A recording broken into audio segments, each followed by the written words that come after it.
Thank you. I thank my colleagues. Senator Whitehouse is next.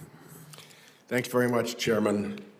Mr. Johnson, I'd like to tell you a story that begins with the Citizens United decision of the Supreme Court, which can only be read to stand for the proposition that anonymous large political donations are corrupting, which is why that whole discussion about how the big donations it unleashed would be transparent was necessary to the decision.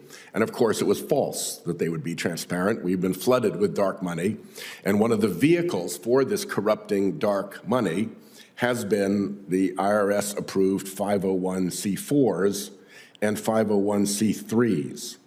Now, once groups started pushing political donations through 501c4s, the IRS made a rather clumsy effort to review them, and because most of it was right-wing political influence, most of the entities were right-wing political entities, and so the right-wing faux outrage machine lit up against the IRS that they were selectively and politically attacking right-wing groups, et cetera, et cetera. Sadly, the Obama administration rolled over for that, missed the teaching moment, and did not stand up for the IRS or its own commissioner. And the House went nutty and started to threaten impeachments, and they took the junior person in the department and referred them for criminal prosecution to the Department of Justice. In essence, they terrorized the IRS. And the result is that examination and enforcement in the 501c4 space has more or less evaporated. Nobody wants to touch it. It's the hot stove.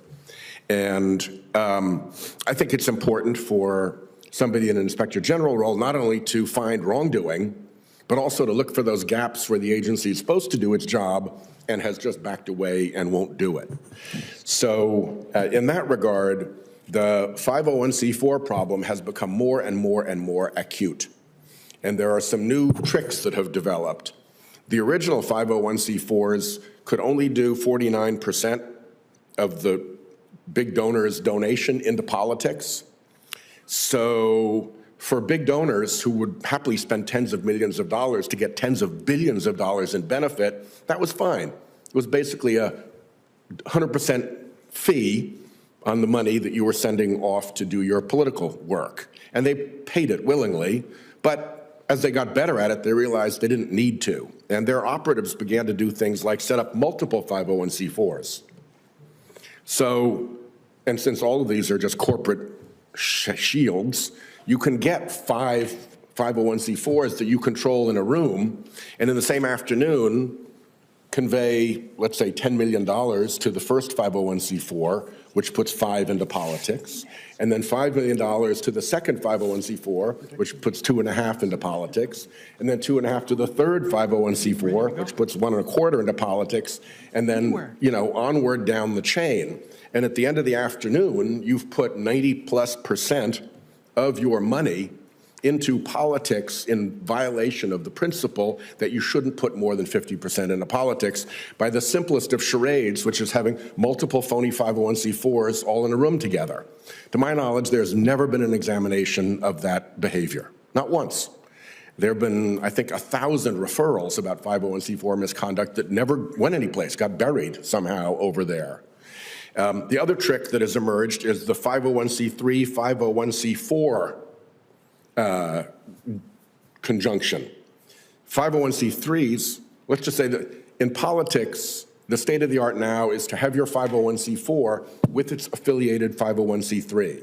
Very often, same location, same staff, same donors, same, like a corporate veil between the two that you could pierce with a banana. And yet, the IRS won't look at that because, again, it's too hands-off. This is the hot stove that they refuse to touch. So there's an enormous amount of cheating going on. If you look at the Bonta case in the Supreme Court, the nominal entity in that case was something called for Americans for Prosperity Foundation, which is the 501c3 twin of Americans for Prosperity, which, if you know anything about politics, you know is the Koch brothers' biggest political battleship in their political influence armada. So the idea that this is just some lonesome little friendly 501c3 being picked on by the California government was preposterous. So I really encourage you in your role to remember this story. I will actually write an expanded version of it to you after you're confirmed in a letter so that you have this in front of you, believe it or disbelieve it, but I think it's really important that this be looked into, and if I could take an extra 15 seconds, I know Senator Warren is here. The other thing that relates to this is that the IRS refuses to make referrals to the Department of Justice in this area. And the Department of Justice, in reciprocal fashion, refuses to take obvious, for instance, 18 U.S.C. 1001 false statement cases unless the IRS has made the referral. So you have these two fielders standing next to each other with a gap that neither one will cover, and fly ball after fly ball after fly ball falling in until the field is full of unfielded balls. And I think that has to be fixed too. I think there is some kind of informal policy at the IRS that in this area they will not make referrals to the FBI, even when it's as plain and simple and vanilla and bread and butter as a false statement, where you have a statement under oath in one federal agency and a statement under oath in another federal agency, and the two of them do not align.